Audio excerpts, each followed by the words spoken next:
Une marche était organisée ce lundi 11 décembre 2017 par les étudiants de l'Université Congo à cause de l'augmentation de certains frais. Informés de la situation, les autorités de la police ont prodigué quelques conseils aux étudiants en vue de réaliser une marche. Après avoir écouté les autorités de la police, la foule s'est dirigée vers Mbanza-Luvaka en entonnant des chansons.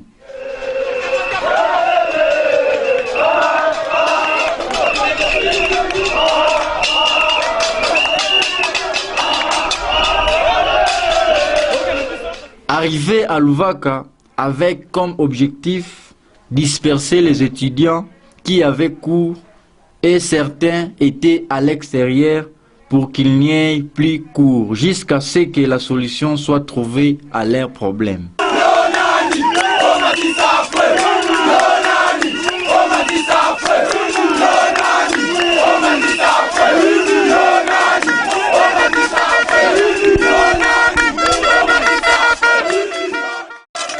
C'est ma frère na bango to lembi na meilleur racine kamame tondo la ni na ngolme za na yika to boyango lelo. On en a marre, ça nous merde. On n'arrive pas avec votre taux catastrophique. Nous voulons le changement total. Surpris en cours de route, une des autorités de l'université s'est exprimée en ces termes. Bon, nous sommes mandatés par l'autorité, de la même manière que vous avez été informés qu'il y a des étudiants qui sont en train de marcher. Et l'autorité, quand elle a été saisie par le chargé des œuvres estudiantines, il m'a mandaté en tant que l'assistant secrétaire général académique pour les écouter. Malheureusement, nous sommes venus avec la solution, mais les étudiants ne veulent pas nous écouter. Et vous voyez qu'on est en cours de route. Nous avons demandé aux étudiants de rentrer à Luvaka dans la salle pour qu'on leur écoute et pour que l'autorité aussi puisse dire la position de l'université. Malheureusement, donc nous ne savons pas donner une solution à un problème qui n'est pas connu directement d'une manière officielle. Parce que nous sommes encore de route. Et nous avons jugé bon qu'ils viennent parce qu'il n'y a aucun communiqué qui parle de l'augmentation des frais académiques. Mais certainement ce que nous connaissons est qu'il y a eu un communiqué qui fait en sorte que les étudiants payent la confirmation de leur inscription comme cela est prévu dans les Vadmekoum et comme cela se fait dans toutes les universités du monde. Non, mais moi-même d'abord, ma fille est étudiante, elle est en économie. Ma propre fille. Certainement que je suis parent, donc nous sommes prêts à dialoguer avec les étudiants, nous sommes prêts à écouter les revendications des étudiants pour que l'autorité puisse prendre de mesures quant à ça. Mais ce qui est vrai est que l'étudiant doit d'abord exprimer ses sentiments.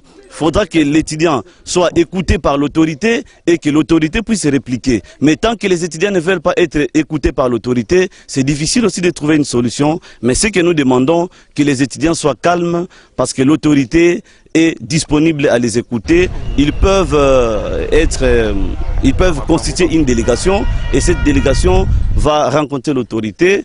Ou sinon, ils peuvent aussi avoir un mémo, une correspondance, l'université ou sinon le secrétaire général académique qui m'a mandaté avec cette équipe est disposé à écouter les revendications des étudiants parce que il n'y a pas une université au monde sans étudiants. Donc si nous sommes à l'université, c'est parce que les étudiants sont là. Si aujourd'hui les étudiants se décident de partir, ça signifie que nous, en tant qu'assistants, en tant que corps professoral, nous n'allons pas donner des cours à des équitoires. Certainement que l'étudiant est l'élément fondamental pour la bonne marche de l'université. Donc nous demandons aux étudiants d'être calmes, que les étudiants rencontrent l'autorité, ils auront la solution à leurs revendications, les revendications qui seront bien sûr fondées. Le vice-président des étudiants n'a pas aussi manqué des mots. C'est depuis hier que j'ai reçu des messages, des téléphones qui tombaient hier sur mon téléphone, disant qu'aujourd'hui,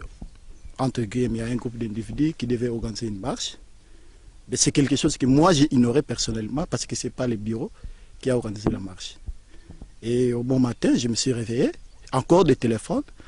Mon téléphone ne faisait que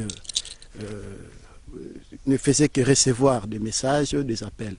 Alors, je suis allé en ville, connaître aussi s'il y a quoi, quel est le problème qui fâche là-dessus entre les autorités et nous les étudiants. J'ai compris que